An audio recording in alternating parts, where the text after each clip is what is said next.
I certainly believe that there is an element of oneness which connects us all and helps us appreciate that we're all part of the same energy. But there's also distinctions within that energy, which, you know, we experience ourselves as individuals, separate, and connecting with others. And I think that when we talk about connecting, it's not because it's oneness we're just trying to be the same or the one entity. But I think that love is actually connection of where there is a certain oneness of spirit, but there is enough distinction in our individuality that love can manifest. It's love which kind of fills that gap between the simultaneous paradox of oneness and distinction that exists amongst all the living entities. And this is the kind of the Vaishnava Vedanta kind of idea that oneness isn't enough to kind of fully appreciate what's going on. It's oneness plus this abheda, this difference, kind of going on as well, so that we can, and it's actually love which ties the two things together and makes that paradox of oneness and difference actually work.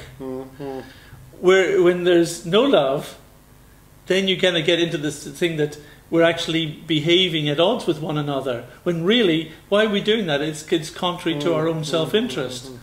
But it's love which makes that. Let me submit something. This is interesting. Let me submit something for your consideration. Right? I think that I agree with you. Let's look at it this way. I think with what you're saying, for me, what I'm getting is that there are sort of like different levels of love.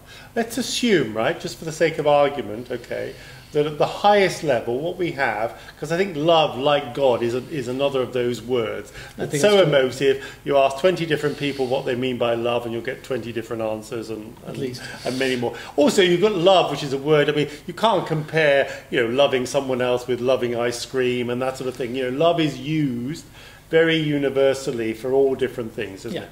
But just going back to what I was saying, I think at the highest level, if you like, or the deepest level, at the oneness level, right, there is an unconditional love that is like untouchable in terms of, the highest force of love, acceptance, compassion, all those wonderful things like baking a cake that you would put into a cake to create ultimate love, right?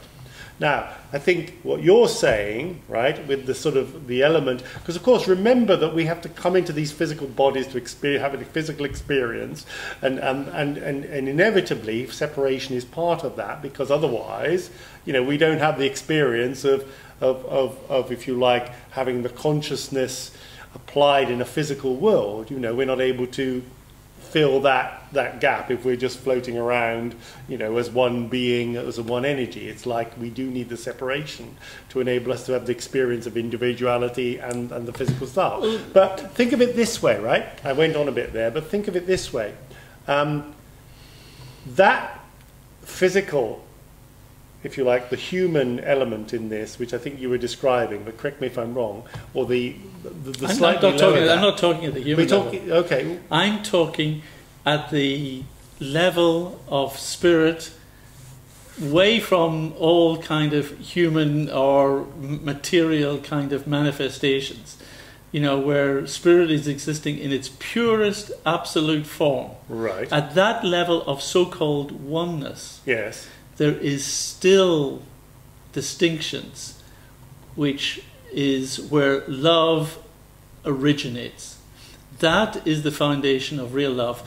When that distinction is separated from love, it then manifests within the material form as individual souls trying to kind of take on a particular body and live, independent, existence. And then we start to use that incredible sense of loveness, which is the binding force of that, if you like, the one energy. But now we're using it. I like ice cream. I love ice creams. We're now using it in this terribly kind of mundane kind of. I'm not quite sure I'm with you, Martin, on that. I mean, are you saying that there's some, even at the spirit level, there's some lesser form. I mean, lesser, I know, is the wrong word. It is the wrong word, yeah. But what is the distinction? Where is, if you took my concept of unconditional love, are you saying that there's something slightly less than unconditional love even at the spirit what I'm level? saying is that unconditional love can only exist where there is... And we're struggling with kind of finding a good... Where few there good, is an awareness. No, whether I'm trying to find a few kind of English words. Okay, yes, there aren't many. Where we exist, yeah. both with a oneness that binds us, but a distinction between our individual consciousnesses that allows there to be love. Because without the distinction between us, at the highest level, there cannot be the highest level of unconditional love. But you make that sound like an either or. No, it's a both, isn't it? I don't quite follow the distinction you're making. I'm saying that... You're saying it's both and. You say at the highest level, we have unconditional love. We also have it at human level as well, potentially. Potentially, if not actually. We tend not. What I'm not understanding is what you seem to be giving me, maybe I'm misunderstanding it, a sort of place in between. No. No? What are you giving me then? What I'm saying is that rather than, some people have taken certain aspects of the Vedas and think that what it's saying is that the highest form of conscious existence is a total oneness. Okay. And actually what the Vedas say is that that isn't the highest.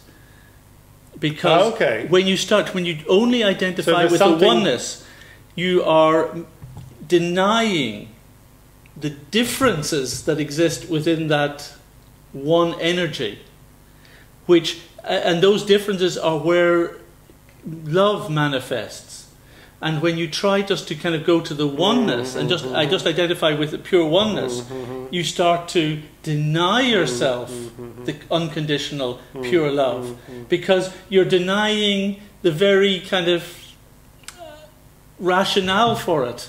And rational is a terrible word, but so there is this level where it's the balance between the oneness, which is all of us, and the distinctions which kind of connect us and want us to bind together.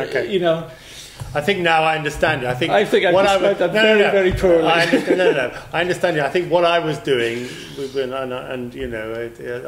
I jumped the gun, perhaps, or chunked down too far. Put it this way: I was understanding you to equate what you call the differences, right, with actually living, if you like, as we do in a physical existence. Now you're not saying. No, I'm not saying. And see, and that's again, I think that's where a lot of the idea is that we see the differences that people have in everyday life, right?